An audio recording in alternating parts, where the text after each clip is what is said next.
Good morning. 7th class.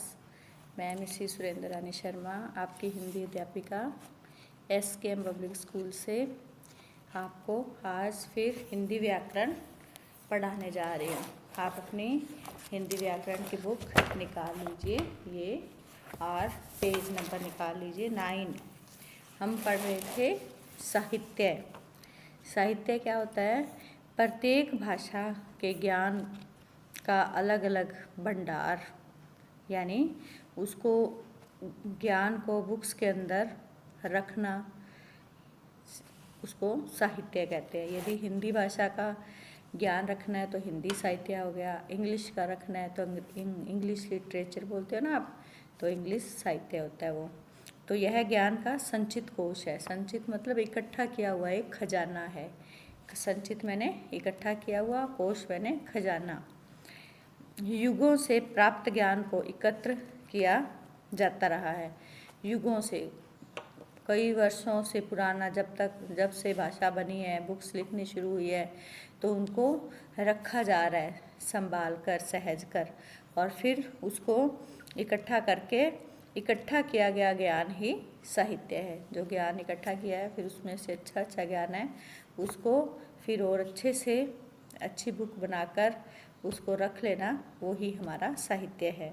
साहित्य किसे कहते हैं? हम ज्ञान के संचित कोश को ही साहित्य कहते हैं। ज्ञान, कोई भी विषय का ज्ञान, हिंदी का ज्ञान है तो हिंदी साहित्य है, संस्कृत का ज्ञान है तो संस्कृत साहित्य है, उर्दू का है तो उर्दू साहित्य, यानी जिस भी भाषा का ज्ञान है जो इकट्ठा करके रखा गया, संचित कोश है जो उसका, उसको साहित्य कहते हैं। समझ में आ गया? साहित्य किसे कहते हैं? ज्ञान के संचित कोश को ही साहित्य कहते हैं। अब साहित्य कितने प्रकार के होते हैं? साहित्य 2 प्रकार के होते हैं, गद्य साहित्य और पद्य साहित्य। सभी बच्चे अपनी बुक में यहाँ पर उंगली रखें जो मैं पढ़ा रही हूँ। ये देखो, ये साहित्य पढ़ा रही हूँ आपको। ये साहित्य, संचित ज्ञान, साहित्य के 2 प्रकार। तो यहाँ पर सभी बच्चे उंगली रखेंगे। और नंबर 1 कौन सा साहित्य है? गद्य साहित्य। गद्य साहित्य होता है हमारा जिसमें कविता रूप में जो लिखा होता है, हिंदी में जो कविता रूप में होता है ना लिखा हुआ, वो गद्य साहित्य होता है। और पद्य साहित्य, गद्य साहित्य तो होता है निबंध रूप में लिखा हो गया, पद्य साहित्य होता है कविता रूप में लिखा हुआ। देखो आगे लिखा होगा, जैसे नंबर 1 गद्य साहित्य जिन विचारों को साधारण रूप में लिखते हैं वे गद्य साहित्य के अंतर्गत आते हैं। जैसे कहानी, किसी की जीवनी, उपन्यास, नाटक, पत्र आदि, ये सारे गद्य साहित्य है। पद्य साहित्य, आप क्या आता है ना, गद्यांश लिखो, तो गद्य साहित्य का हिस्सा होता है, यानी पैराग्राफ होता है और उसमें से उसके अंश को पढ़ के क्वेश्चन आंसर देने होते हैं। पद्य साहित्य, पद्य है, पद्यांश पढ़कर उत्तर दीजिए, तो वो कविता लिखी होती है, उसको पढ़कर उसके आंसर देने होते हैं। तो पद्य साहित्य जिन विचारों को काव्य शैली यानी कविता के रूप में प्रस्तुत किया जाता है, वे पद्य साहित्य कहलाते हैं। समझ में आ गया ना? साहित्य कितने प्रकार का होता है? साहित्य 2 प्रकार का होता है। नंबर 1 गद्य साहित्य है, नंबर 2 पद्य साहित्य है। गद्य साहित्य है जिसमें कोई कहानी, निबंध, किसी की जीवन शैली, पत्र, है ना, ये सारी चीज़ें। और पद्य में काव्य शैली यानी कविता के रूप में, तो जैसे कविता, गीत, पद, दोहा, छंद, चौपाई आदि। समझ में आ गए? अब है हमारा नेक्स्ट टॉपिक है व्याकरण, जो हम पढ़ रहे हैं। व्याकरण, पहले तो हमें पता होना चाहिए व्याकरण होती क्या है। किसी भी भाषा का यदि हमें शुद्ध ज्ञान सीखना है, सही ज्ञान लेना है, उस भाषा को सीखना है, तो हमें उसकी व्याकरण सीखना बहुत ज़रूरी है। अब यदि हम हिंदी का शुद्ध रूप सीखना चाहते हैं, शुद्ध हिंदी सीखना चाहते हैं, तो हमें हिंदी की व्याकरण पढ़नी पड़ेगी ना, तो यही व्याकरण है। तो हमारा अब अगला टॉपिक व्याकरण बुक में टॉपिक क्या है? व्याकरण। तो जैसे आप इंग्लिश सीखते हो, इंग्लिश बोलना सीखते हो, तो आपको हिंदी का ग्रामर सिखाई जाती है ना, वैसे ही हिंदी की भी व्याकरण है। तो व्याकरण का शाब्दिक अर्थ है विश्लेषण करना, यानी कोई भी चीज़ को अच्छी तरह उसका देख परख कर उसको अच्छे से सीखना, समझना, जानना, यानी विश्लेषण करना। व्याकरण वर्ण होते हैं ए आ ई ई, ये शब्द जो अक्षर होते हैं। फिर वर्ण के बाद बनते हैं शब्द, 2 वर्णों को 3 वर्णों को जोड़ के शब्द बनाते हैं ना, कै, मै, लै, या कैप है, कप शब्द बन गया। ऐसे ही वर्ण अकेला क, ख, ग, पूरी वर्णमाला है, उसमें वर्ण होते हैं अलग अलग। फिर वर्ण से बनते शब्द, उनको जोड़ के पहले बिना मात्राओं वाले, फिर मात्राओं वाले LKG UKG में आपने ऐसे सीखे ना। फिर उन शब्दों को जोड़कर वाक्य बनते हैं। मोहन घर जाता है, मोहन अलग शब्द हो गया, घर एक शब्द हो गया, जाता है ना। अब जाता क्रिया, फिर हमें ये भी सीखनी है व्याकरण में, जाता क्या है, शब्द है वो क्रिया है, घर क्या है संज्ञा है ना, मोहन क्या है वो भी संज्ञा है। तो ये सारी चीज़ें व्याकरण में आती हैं। तो फिर वाक्य की रचना को व्यवस्थित करता है, व्यवस्थित मतलब सही रूप से बनाना सिखाता है हमारे को। जैसे हम बिना व्याकरण के तो कोई भी वाक्य है वो गलत बोल जाएंगे। यदि हमने व्याकरण सीखी हुई है तो हम उसको सही तरीके से, व्यवस्थित तरीके से बोलेंगे और लिखेंगे।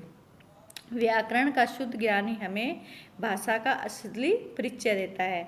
यदि हमें व्याकरण का शुद्ध ज्ञान है तो ही हम उस भाषा का असली परिचय सीख सकते हैं कि ये भाषा कैसी है। व्याकरण के कारण ही भाषा में सदा एक रूपता बनी रहती है। एक रूपता मतलब एक जैसी सारी भाषा, जो हिंदी है तो हिंदी ही बनी रहेगी, क्योंकि उसके अंदर अन्य भाषाओं का आगमन नहीं होगा, प्रवेश नहीं लिखेंगे। क्योंकि हमें व्याकरण आती होगी तो हमें कहेंगे ये हिंदी का ये ही शुद्ध शब्द है, इसलिए हम ये ही लिखें, और शब्द नहीं, तो एक रूपता बनी रहती है। व्याकरण ही भाषा के मन मानने और अशुद्ध प्रयोग पर अंकुश लगाने वाला एकमात्र साधन है। अब हमें व्याकरण भाषा आती है तो हम अपने मन माने, अपने मन से जो भी आया अशुद्ध गलत है तो गलत उसके अंदर लिख दिया, तो उस पर रोक लगाती है। अंकुश मतलब रोक लगाने का एकमात्र साधन है। व्याकरण में वर्ण, शब्द और वाक्य को विस्तार से समझाया जाता है। व्याकरण में सबसे पहले वर्ण समझाया जाएगा। जो भी भाषा सीख रहे हैं पहले हम उसके वर्ण सीखते हैं, फिर शब्द बनाने सीखते हैं, फिर वाक्य, उनके बारे में समझाया विस्तार से, यानी पूरा डिटेल से समझाया जाता है। अतः हम कह सकते हैं व्याकरण की परिभाषा क्या है? व्याकरण वह शास्त्र है जो भाषा के शुद्ध रूप का ज्ञान करवाता है। व्याकरण क्या है? वह शास्त्र है। बड़ी जैसे बड़ी बड़ी बुक्स होती है ना, उनको शास्त्र कहते हैं ना। तो व्याकरण वो शास्त्र है जो हमें क्या सिखाता है? भाषा का शुद्ध रूप का ज्ञान कराता है। अब पेज नंबर 10 निकाल लीजिए सभी बच्चे। पेज नंबर 10 पे हमारा वर्ण विचार पहले देखेंगे। ये एक टेबल बना हुआ है व्याकरण के रूप। कौन कौन से रूप अभी बताए थे ना। नंबर 1 वर्ण विचार। वर्ण क्या होते हैं? ए आ ई है ना, क ख ग, ये सारी वर्णमाला है, तो ये वर्णों पर विचार करना। फिर है शब्द विचार। शब्द बनाते हैं, एक एक वर्ण को जोड़कर हम शब्द बनाते हैं, फिर शब्द विचार व्याकरण का रूप है। फिर है हमारे वाक्य विचार, यानी वाक्य कैसे बनाना है। अब तीनों का डिटेल में देखेंगे। वर्ण विचार, इसमें वर्णों यानी अक्षरों के रूपों का ज्ञान प्राप्त करके उसका उच्चारण और भेद लिखने की विधि के विषय में विचार किया जाता है। अब जो हम सारे वर्ण बोलते हैं क ख ग घ न, तो ये सारे इनका पहले हम सारे ये सीखते हैं, ए नार सीखते हैं। सारे सीखने के बाद ही तो फिर हम धीरे धीरे आगे शब्द बनाना सीखते हैं, फिर वाक्य, फिर उन पर उनके लिखने की विधि, क्या तरीका है लिखने का, वो हमारे को समझाया जाता है। वर्ण विचार के बाद हमारा दूसरा है व्याकरण का रूप शब्द विचार। इसमें शब्दों के भेद, बनावट, कैसे बना शब्द, फिर उसकी बनावट क्या है, फिर उत्पत्ति, फिर आदि के विषय में विचार किया जाता है। फिर है हमारे वाक्य विचार। इसमें वाक्यों की रचना, वाक्यों को कैसे बनाया जाता है, फिर उनके कौन कौन से भेद हैं, फिर उनके वाक्यों का विग्रह करना, उनको अलग अलग करना, और फिर विराम चिन्ह, जो हम निशान विराम चिन्ह लगाते हैं ना, पूर्ण विराम, अल्प विराम, अर्ध विराम, प्रश्नवाचक चिन्ह, ये सारे चिन्हों का प्रयोग किया जाता है। तो ये हमारी ये फर्स्ट लेसन हमारा समाप्त हो गया। तो आओ पाठ दोहराएं, इसको भी देख लेते हैं, इससे हमारा दोबारा रिवीजन हो जाएगा पूरा लेसन का। मन के भावों और विचारों को प्रकट करने का साधन भाषा कहलाता है। मन के भावों अपने मन के अंदर जो भाव आ रहे हैं, जो विचार आ रहे हैं, उसको सामने वाले को बताना है तो हम बोलेंगे ना, बोलकर बताएंगे। तो बोलेंगे तो किसी भाषा का प्रयोग करेंगे ना हम। यदि हम हिंदी बोलते हैं तो हिंदी भाषा का प्रयोग करेंगे, पंजाबी बोलते हैं तो पंजाबी भाषा का, इंग्लिश बोलते हैं तो इंग्लिश भाषा का। तो मन के भावों और विचारों को जो हम प्रकट करते हैं, प्रकट मतलब किसी के सामने अपना बोलकर बताते हैं, तो उसका साधन कौन सा है? भाषा। भाषा कहलाता है। भाषा समझ में आ गई? कल आपसे क्वेश्चन पूछा जाए कि भाषा किसे कहते हैं तो बता दोगे ना? मन के भावों और विचारों को प्रकट करने का साधन भाषा है। फिर है भाषा के प्रकार, समझाए थे आपको। भाषा के 2 प्रकार है, मौखिक और लिखित। मौखिक मुंह से बोलकर जो हम बोलते हैं, और लिखकर जो कॉपी पेन पे पेज पे लिखकर बताते हैं। और उसी तरह मौखिक का बोलकर और सुनकर हो गया, और लिखित में लिखकर और पढ़कर। लिखा हुआ होगा तो पढ़कर इसको जानेंगे ना। तो ये भाषा के 2 रूप हैं। मातृभाषा, जिस भाषा को हम अपने परिवार से सीखते हैं, यानी माँ से सीखता है बच्चा सबसे पहले, इसलिए इसको मातृभाषा कहते हैं। मातृ का मतलब ही माँ होता है।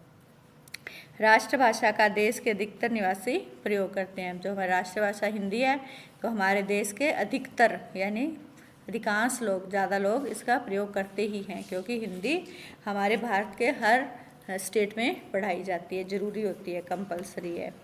राजभाषा का प्रयोग देश के कार्यालयों और राजकाज के काम में किया जाता है। राजकाज मतलब राज्य के जो काम होते हैं उसके कामों में होता है। बोली का क्षेत्र है वो सीमित होता है, यानी छोटा होता है। जिस राज्य की वो होती है बोली, उसी क्षेत्र में बोली जाती है। राज्य के नहीं, क्षेत्र में। अब राज्य जैसे अपना पूरा राजस्थान है, पर उसका क्षेत्र एक बीकानेर है, तो वहाँ बीकानेरी बोली बोली जाती है, तो उसका क्षेत्र वहाँ तक ही सीमित है। भाषा का क्षेत्र व्यापक होता है। हमारी हिंदी भाषा है तो ये पूरी फैली हुई है, पूरे देश में फैली हुई है, तो इसको व्यापक कहते हैं, व्यापक होता है। लिखने के ढंग को क्या कहते हैं? लिपि। जैसे हमारी हिंदी भाषा की लिपि देवनागरी है, तो हिंदी भाषा के जैसे और बहुत सी भाषाएं लिखी जाती है, संस्कृत है, मराठी है, नेपाली है, कोंकणी है ना। तो इन सारी भाषाओं की अक्षरों की बनावट एक जैसी है ना, लिखने का ढंग एक जैसा है, तो इनकी सबकी देवनागरी है। अंग्रेजी की रोमन है, पंजाबी की गुरुमुखी है ना, बांग्लादेश की बांग्ला है। तो अलग अलग भाषाओं की अलग अलग लिपि, लिखने का जो उनका ढंग होता है उसको लिपि कहते हैं। समझ में आ गया? लिपि किसे कहते हैं? लिखने के ढंग को, भाषा के लिखने के ढंग को लिपि कहते हैं। विद्वानों और शिक्षाविदों द्वारा स्वीकृत भाषा रूप मानक भाषा है। जो शिक्षाविद किसे कहते हैं? जो शिक्षा में प्रांगत है, बहुत पढ़े लिखे विद्वान है, जिन्होंने अच्छी पढ़ाई की हुई है उस भाषा के बारे में, तो उन्होंने जो शब्द दे दिए, जो हमने पढ़े थे ना, जैसे गए गए है ना, गए गए कैसे लिखना है अलग अलग, तो जो मानक भाषा में जो शब्द दिए हमने उन्हीं का प्रयोग करना है। हम गलत कर लेते हैं तो वो सही नहीं है। भाषा में हमें शुद्ध शब्द का ही प्रयोग करना है। अब साहित्य के प्रकार, पहले तो साहित्य समझ में आ गया किसे कहते हैं? ज्ञान के संचित कोश को साहित्य कहते हैं। साहित्य के 2 प्रकार थे, कौन कौन से? नंबर 1 गद्य साहित्य, नंबर 2 पद्य साहित्य। गद्य साहित्य समझ में आ गया ना, जिसमें कहानी, निबंध, किसी की जीवनी ऐसी लिखा हुआ होता है, परंतु पद्य में कविता रूप में, काव्य शैली में होता है, उसको पद्य साहित्य कहते हैं। जो कवि होते हैं वो पद्य साहित्य लिखते हैं, जो लेखिका होती है वो गद्य साहित्य लिखते हैं। समझ में आ गया? अब है व्याकरण के भाग। व्याकरण का शाब्दिक अर्थ क्या था? बताया था मैंने, विश्लेषण करना, यानी कि उसको अच्छे से जानना, समझना, परखना, उसका पूरा विश्लेषण करके कर लेना ही व्याकरण का अर्थ है। अब व्याकरण के भाग कितने भाग बताए थे? 3 भाग। सबसे पहले वर्ण विचार, दूसरा शब्द विचार और वाक्य विचार। तो ये व्याकरण के 3 भाग है। अभी राइट रॉन्ग आएगा ना और उसमें पूछूंगी तो बताना, आप पता चल जाएगा आपको समझ में आया कि नहीं। अब वर्ण विचार में वर्णों के बारे में विचार किया जाता है। वर्ण विचार में किसके बारे में विचार किया जाता है? वर्णों के बारे में। शब्द विचार में शब्दों के बारे में विचार किया जाता है, और वाक्य विचार में वाक्यों के बारे में विचार किया जाता है। ये हमारा लेसन खत्म हो गया।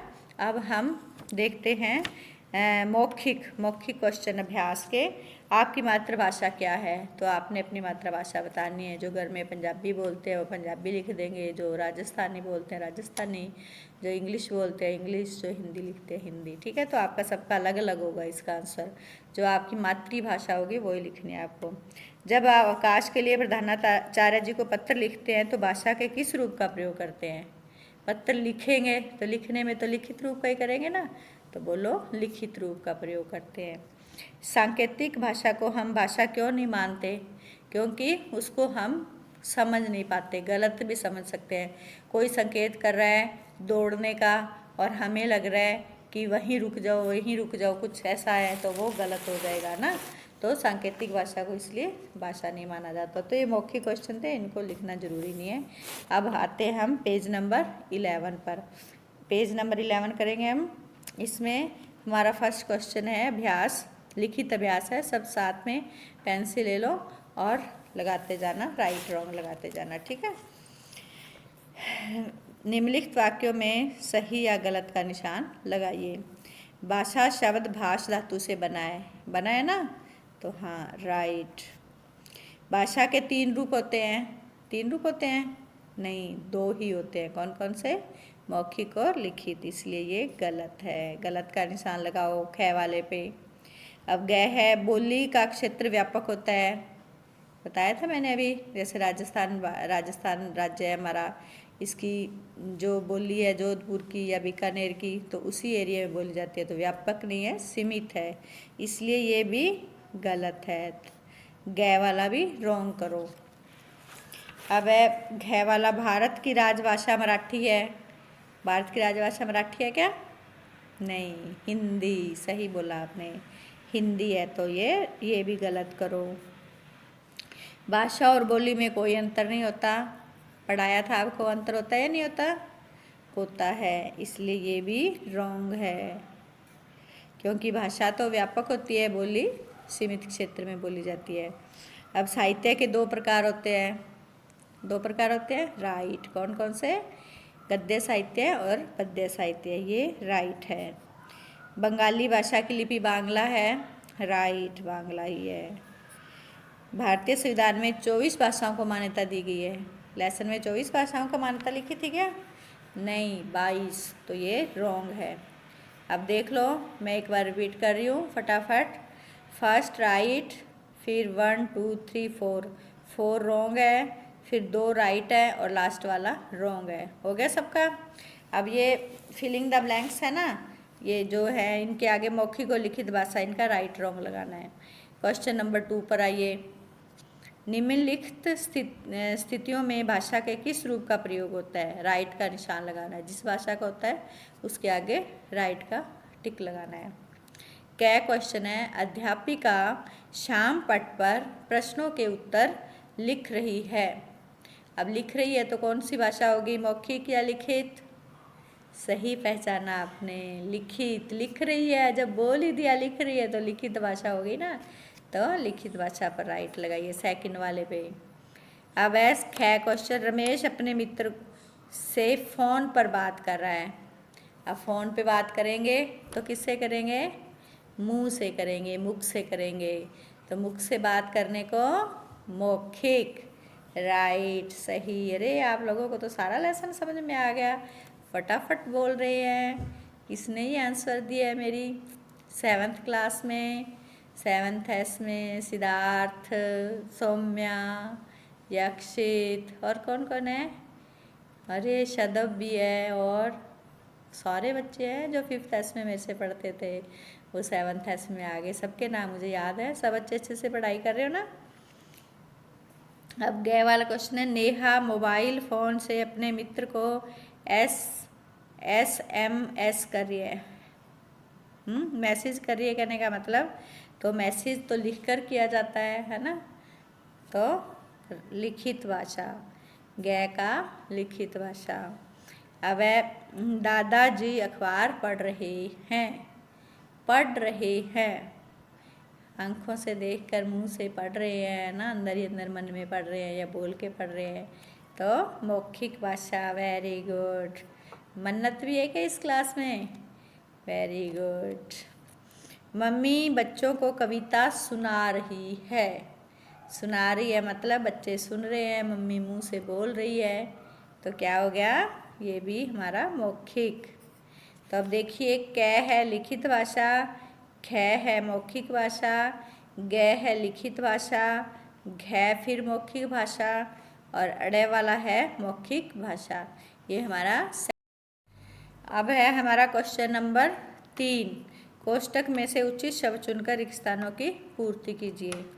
मन के भावों अथवा विचारों को बोलकर या लिखकर प्रकट करना मौखिक भाषा कहलाता है। मौखिक भाषा बताना है हमने, तो बोलकर, फर्स्ट में बोलकर पर राइट लगाओ।